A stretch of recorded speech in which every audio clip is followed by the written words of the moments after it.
In a landmark speech to Parliament today, President Moon Jae-in asked lawmakers to pass a proposed $10 billion supplementary budget to create more jobs.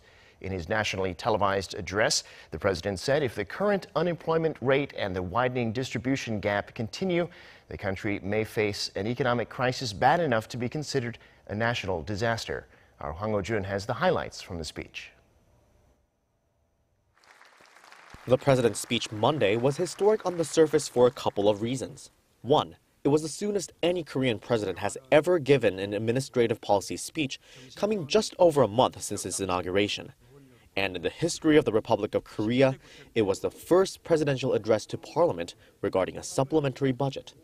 President Moon stressed that his speech was not merely a show of willingness to talk with lawmakers, but an act of purpose. 그러나 그보다 더 주목해 주시기를 바라는 것은 일자리 추경의 절박성과 시급성입니다.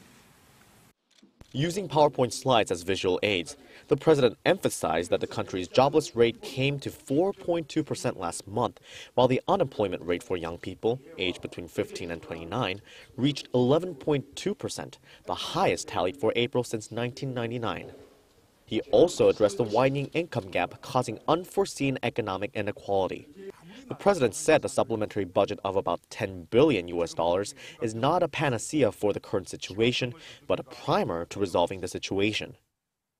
경제는 적절한 시기를 놓치지 말아야 합니다.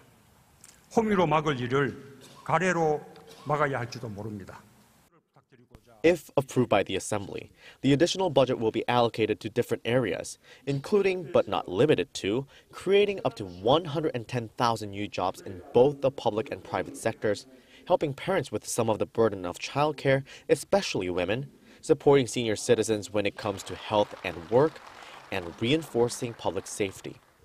According to the presidential office of Cheongwade, the additional budget can have a direct impact on people's lives, so the president did all he could to make his message clear. The president's policy speech can be boiled down to him spelling out the urgency of the situation, giving a thorough explanation, and delivering a passionate plea. But it remains to be seen if that appeal will be enough to win over the National Assembly.